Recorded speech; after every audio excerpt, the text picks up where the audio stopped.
Welcome to the Life in Pink podcast, where dreams come true, women are inspired, and wealth is our business. I want you to know that you matter, and life is much better with you in it. Hello, everybody.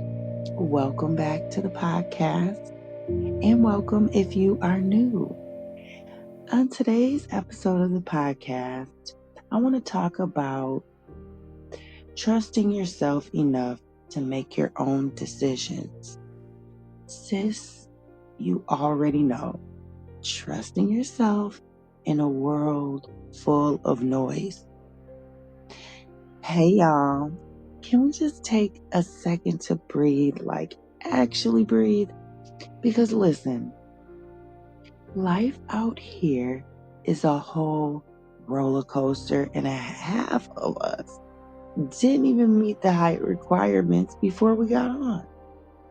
Now look, I'm not here to tell you how to live your life, because that's the whole point of today.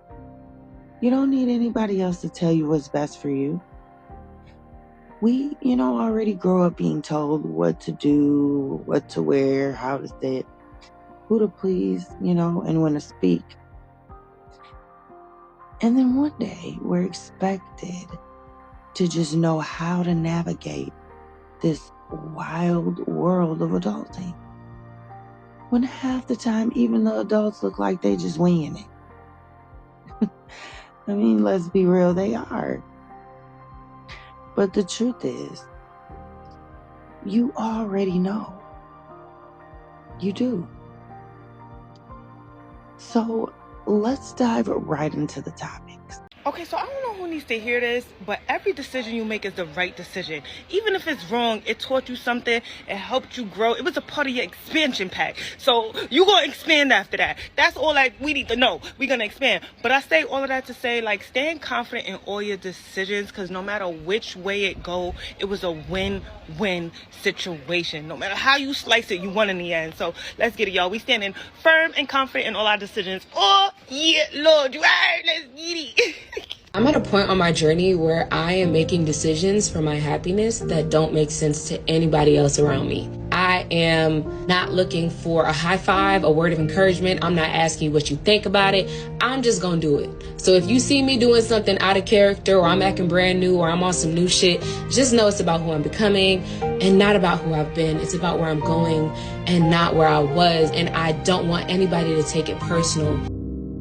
That gut feeling, that small voice, ladies and listeners, in your chest that whispers, girl, this ain't it. Or, yeah, this right here. Do this. This is it. That is your inner GPS. That's not just your intuition. That's your experience, your wisdom, your spirit, all rolled into one.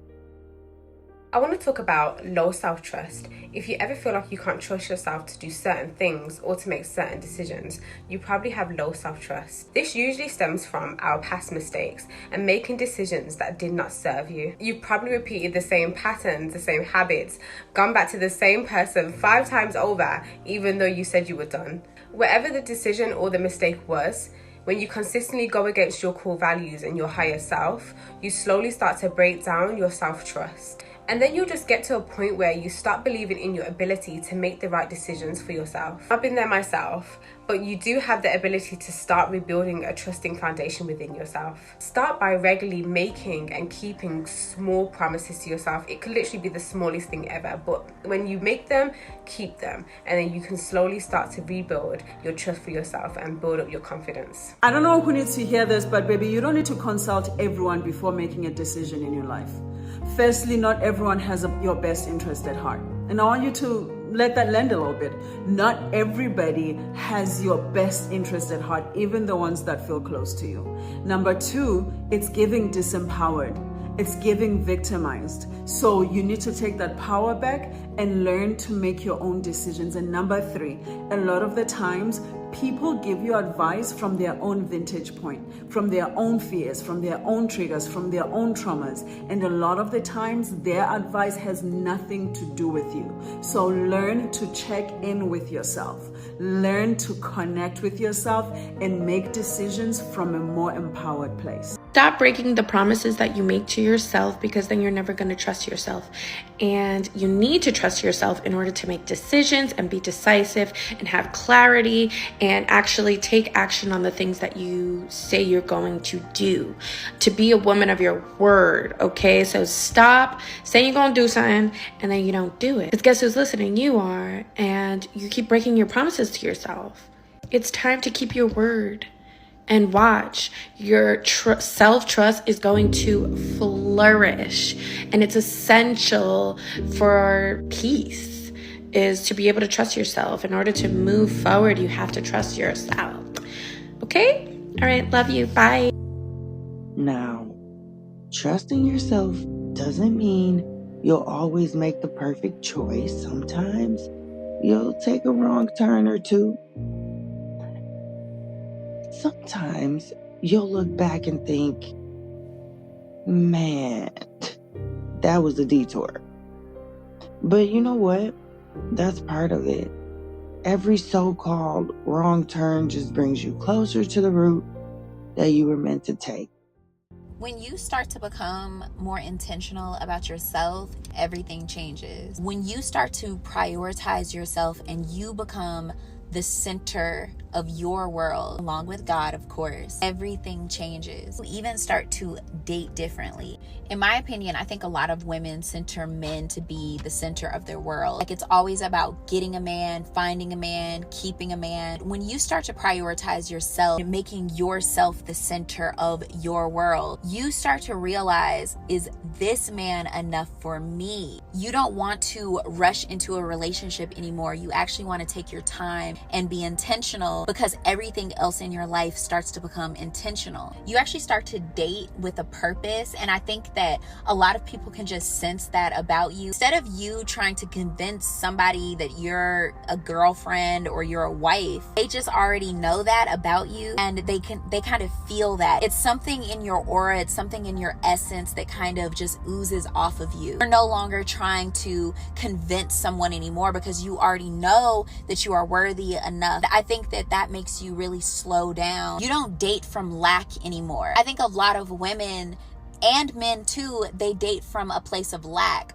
Oh, I will never meet someone as good as this person. Just appreciating yourself and appreciating your values. And when you start to really appreciate your values and appreciate yourself, you're only going to attract the same type of energy. How old were you when you realized that your indecisiveness was because you didn't trust yourself? That crippling need to get other people's opinion is really because you are so disconnected from your own intuition that you can't even really access the thought, yeah, this is right for me. For me, it was almost 40 years old, and I can't stop thinking about it now. My brain right now is just obsessed with the fact that a lot of us were part of families and culture where being on the clean plate club, no matter if you were hungry or not, was super important. And give him a hug, you're hurting his feelings. We were literally taught to ignore our own intuition and gut reactions to things and trust other people's reasoning for what we should do in our behavior. That's gotta be why it's so hard to access as an adult, right? I have been thinking a lot about what it means to trust the timing of your life and to embrace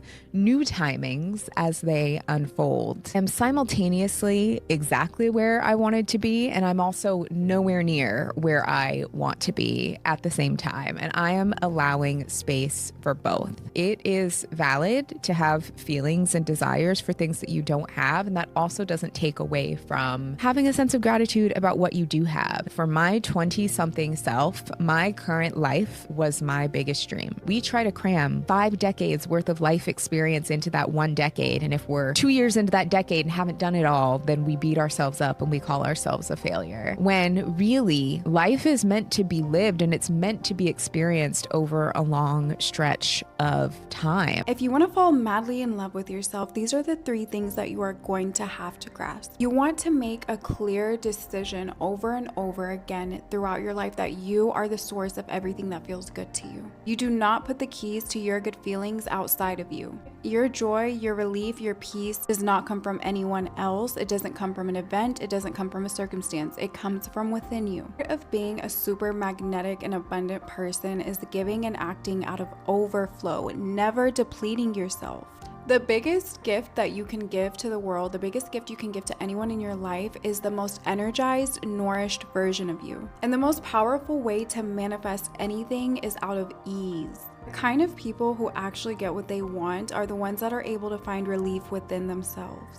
This has to be one of the biggest things I've ever learned in my life. Number 2 is mastering your inner dialogue, your self-talk, the way you speak to yourself in your head. We have an average of about 60,000 thoughts a day, and if you think that 60,000 expressions of energy are not manifesting things, people, events in your life, then you are crazy. Get really fucking good at redirecting your thoughts. We think in terms of words and mental images. As much as you possibly fucking can, present yourself images of you succeeding. Present your mind images of you in the best case scenarios. Tell yourself things are always working out for you. You are the luckiest person you know. You keep finding yourself with the things you desire. Life keeps rearranging itself to show you endless blessings. Things are always working out for you no matter how it looks at any given point in time. Every single person watching this is a master at imagining. If you can worry, if you can get anxious, if you can envision the worst case scenario playing out, then you are a pro. Start using your inner visions, your inner words for you instead of against you. You are always creating non-stop. Snap out of the victim story and start asking yourself what you want. Learn to accept the possibility of sudden shifts and out of the blue miracles. To love yourself deeply is to create an inner world within yourself that feels so fucking beautiful. An inner world where you are exactly whoever you want to be. The highest expression of you, and to keep the keys to this inner world. You do not let anyone or anything outside of you keep you from that, ever. You let thoughts and emotions come and go. You let events outside of you come and go, but you do not lose your connection to that, ever. The most beautiful thing about this is that the momentum carries itself. Once you begin to direct and redirect your energy, the flow begins. Before you know it, your mind knows what to do, your body knows how to feel, and your life becomes a physical manifestation of all your desires. Lastly, but so importantly, pay attention to the things that make you feel good. It is in the everyday things. What are the things that make you feel really light? It could be doing your makeup, posting, expressing yourself, going on a walk. It could be starting a new hobby. Pay attention to the people that feel like a deep sigh, that feel like a relief. Pay attention to which environments make you feel really happy, that slow down your heart rate. Clean the environments that you spend a lot of time in, because someone like you deserves to be in spaces that feel really good, smell really good, that really appeal to your senses. If you're someone right now who you're like, I don't know the path, it feels unsure, it feels scary, that actually probably lets me know you're on the precipice of something that you're supposed to obey. Wow. When it feels like you're like, yikes, a lot of times that's because your spirit knows what's about to happen is going to change your life. So then what we do, sometimes we'll self-sabotage in that moment, because what's comfortable, what's familiar is easier. Come on. So then we'll sit down, or we won't go to that interview, or we won't send that email, or we won't have that conversation, because that's comfortable. To know what comes next is comfortable. What is frightening is when you're like, child. It's like an Avengers Endgame. Come on, because you're speaking the language. It's like an Avengers Endgame when they were like, when they asked Doctor Strange what's going to happen next. Oh. And he said to them, there's a lot of ways it might not go wrong. I mean, it might not go right, but there's one way that it will. And he put that one thing. And that one. But here's the thing. That one possibility, they won. Right? We think about all the ways it might go wrong, but what if it actually goes right? So here's what I'm saying. Stop outsourcing your peace to other people's opinions, okay? Stop editing yourself to make everyone else comfortable. Stop waiting for a permission slip that only you can write. You're not too much, you're not too loud, you're not too sensitive. You are right on time and right on point. So next time you're sitting there stuck between what you want and what other people expect from you, I want you to take a breath and say, I trust me. Say it out loud. Say it like you mean it, okay? Say it until you believe it. Because, sis, at the end of the day, your life is your canvas. So paint it bold, paint it messy, paint it loud. But above all, make sure you're the one holding the brush. Okay? I don't know who needs to hear this message today, and it might be for you. So let me just remind you of this. You need to believe you are capable without the hype. You don't need another motivational video saved in your phone to start. You're not lacking the plan itself, because you really don't need a plan, but you're lacking the trust in yourself to follow through.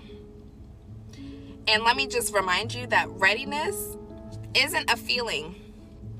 It's not a feeling. It's a decision. You have to be ready to start.